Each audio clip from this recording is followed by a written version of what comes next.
नाज़रीन, थाणो बुला खान में बिजली के 12 खां 14 कलाक लोड शेडिंग सबब रहवासी सख्त परेशानियों के मुंह ॾियण लगा आहिनि।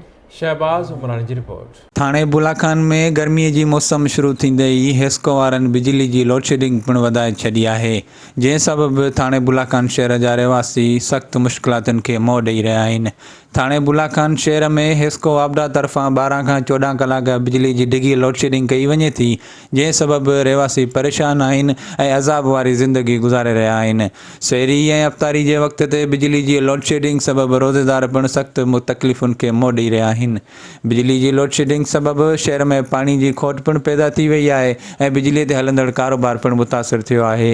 उन सिलसिले में थाणे बुलाखान के रहवासियुनि आवाज़ टीवी न्यूज़ सां ॻाल्हाईंदे चयो आहे त लगातार 14 घंटा लोड शेडिंग थे थी, लाइट आहे ही कोन। एक तो रमज़ान शरीफ़ जो बाबलारो बरकत महीनो आ, उन में वीचारा माण्हू रोज़ा रखन था, उन रोज़न में उन्हनि सां कहिड़ी हालत थे थी छा ॿुधायूं अदा ॿाहिरनि खे। पर हिन शहर में को धणी सा ही ना है। 14 कलाक लाइट, उन खां अलावा लोड शेडिंग प्लस टिपिंग। जेकर कंहिंसां ॻाल्हाइजे तो उन्हनि जो ॻाल्हाइण जो रवैयो तमामु क्लास कंहिंसां ॻाल्हाइजे तो महिरबानी कयो असांजे शहर में कुछ नज़रसानी कयो, असांजे शहर के माण्हुनि के कुछ रिलीफ ॾियो। तकरीबन 14 खां 15 कलाक वञे थी बुलाखान ही, इहा ख़बर कोन थी पए टाइम टेबल कहिड़ो लाइट जो। रुको असांखे ॿुधाइनि पिया त 12 कलाक लोड शेडिंग, पर 12 खां मथे लोड शेडिंग कहिड़ो त असां वटि माना रमज़ान ऐं भलारो महीनो लॻो आहे शरीफ़, इन में ना आहे लाइट। रोज़े खोलण जे टाइम ते कोन्हे, रोज़े रखण जे टाइम तुराबी टाइम थींदो उन महिल त लाइट हूंदी कोन्हे, वरी 9:30 बजे ईंदी आहे, तुराबियूं ख़तमु थींदियूं आहिनि। पोइ 14 कलाक 12 कलाक ऐं टिपिंग वग़ैरह कई वञे थी, इन सां काफ़ी मुश्किलातूं थियनि थियूं। गर्मी जी सीज़न आहे, रमज़ान जी सीज़न आहे, ॾाढी तकलीफ़ आहे। हिन महीने में जो रोज़ा रखण तमामु हींअर मुश्किल शहरी वक़्तु आहे।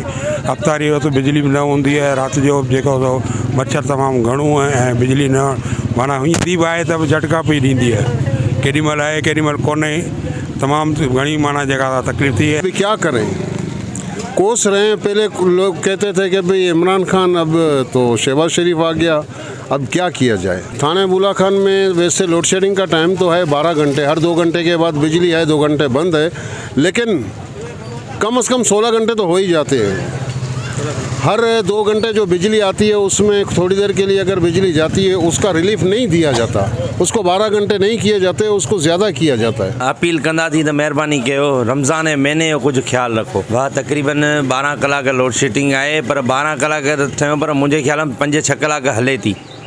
2 कलाक जी लाइट ॾियनि था, उन में बार टिपिंग 100 सुधी लाइट ही समझो तो आहे कान का बुलाखान में। रहवासियुनि जो चवणु आहे त थाणे बुलाखान में हिन सख़्त गर्मीअ में भी 12 खां 14 कलाक लोड शेडिंग कई वञे थी ऐं बार ट्रिपिंग पिण कई वञे थी, जंहिं सबब असां तकलीफ़ुनि के मुंहुं ॾेई रहिया आहियूं।